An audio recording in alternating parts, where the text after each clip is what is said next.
बेहतर ये होता कि मोदी जी पूरे देश के राज्यों के मुख्यमंत्रियों को इकट्ठा करते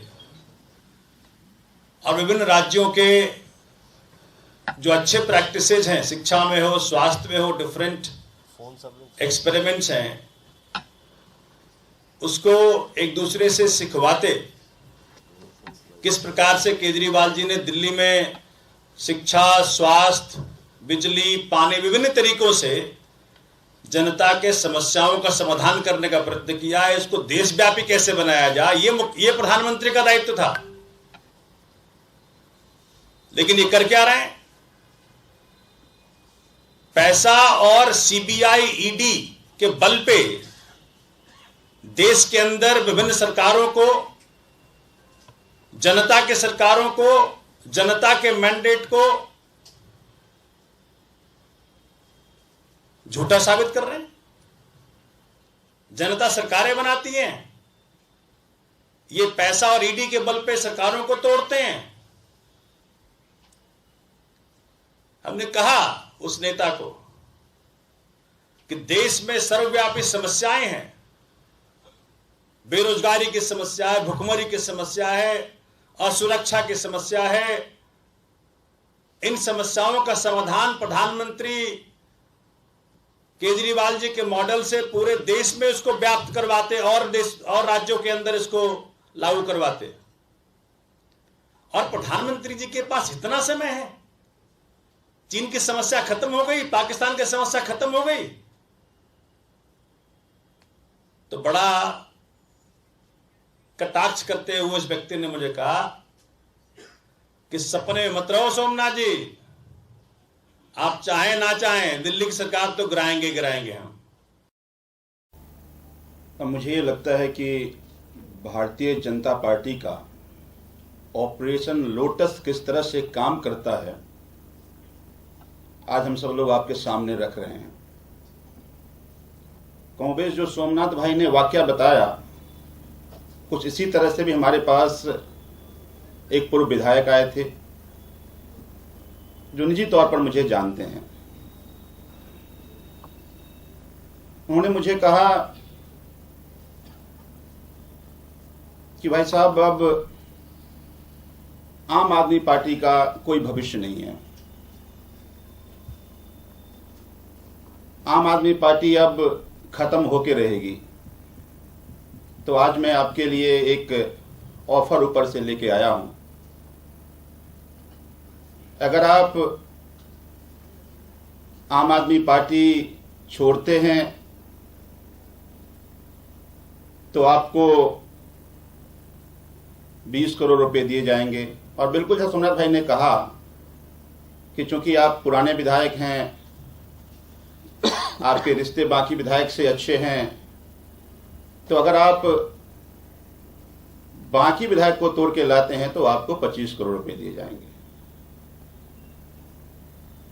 और हमने कहा कि अगर मैंने मना किया तो कहा कि उदाहरण आपके सामने है कि जो कुछ भी मनीष सिसोदिया के साथ हुआ, एक एक विधायक के साथ ऐसा ही होगा।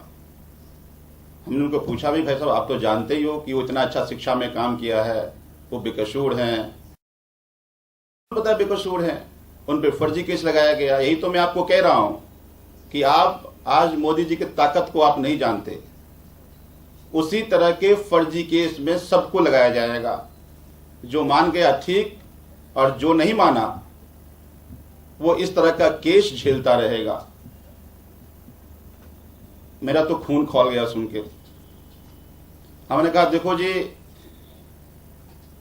ये ऑपरेशन और ये बातें, आप आम आदमी पार्टी के विधायक हो, मुझे नहीं जानते। हम लोग कट्टर ईमानदार लोग हैं और आपके इस तरह की जो भी लोग ऊपर से, आप चूंकि आपके संबंध मेरे से अच्छे हैं, लेकिन जिन किसी ने आपको ये कहा है उनको कह दीजिएगा कि आपकी इस तरह की धमकी से हम लोग डरने नहीं वाले। आपको जो करना है, जितने केस लगाने हैं वो केस लगा लो, आप मेरा कुछ बिगाड़ नहीं सकते। लोगों ने बहुत उम्मीदों से चुना है और देश की उम्मीदें अब हैं। उस उम्मीद को हम जाया नहीं होने देंगे। और मैं क्या, उसने ये भी कहा कि आपके 15-20 विधायक संपर्क में हैं, तो आप तैयार हो ना हो, सरकार तो नहीं आपकी रहने वाली। तो मुझे यह लगता है कि आज इस देश में क्या हो रहा है। मैंने उनसे पूछा भी कि भाई साहब, एक भारतीय होने के नाते आप सोचो कि नरेंद्र मोदी जी इतने बड़े देश के प्रधानमंत्री, इतनी बड़ी मेजॉरिटी से देश की जनता ने उनको चुना है। बहुत उम्मीदें हैं प्रधानमंत्री जी से। आपको नहीं लगता कि आज एक तरफ जनता महंगाई से त्रस्त है, लोगों के पास रोजगार नहीं है, प्रधानमंत्री जी को उनके लिए काम करना चाहिए। ये चुनी हुई जनता की चुनी सरकार को तोड़ने से उनको क्या मिलेगा? और खासकर दिल्ली में, आज जो दिल्ली में अरविंद केजरीवाल जी की सरकार काम कर रही है, आज दिल्ली के शिक्षा का, दिल्ली के स्वास्थ्य का, लोग केजरीवाल मॉडल की प्रशंसा कर रहे हैं। पूरे देश के सरकारें भी इसको उदाहरण मान रही है। अलग अलग राज्य की सरकारें कहती है कि नहीं, अब दिल्ली जैसा शिक्षा मॉडल हम अपने यहां लाएंगे, हम जाके वहां सीखेंगे। तो एक भारतीय होने के नाते आपको नहीं लगता कि इस तरह की सरकार को काम करनी चाहिए? और प्रधानमंत्री जी को, जो इतने बड़े देश के प्रधानमंत्री हैं, क्या उनको इस शोभा देता है? तो उन्होंने बिल्कुल कहा कि देखिए, चूंकि आपसे संबंध अच्छे हैं, आप अच्छे व्यक्ति हैं, इसलिए मैं आपको समझाने आया था। कल आप मुझे नहीं कहिएगा कि आपने मुझे आगाह नहीं किया। तो मुझे लगता है कि एक बहुत बड़ी साजिश भारतीय जनता पार्टी के नेता कर रहे हैं। मुझे लगा कि ये सारी बातें हमारे लीडरशिप संज्ञान में आना चाहिए।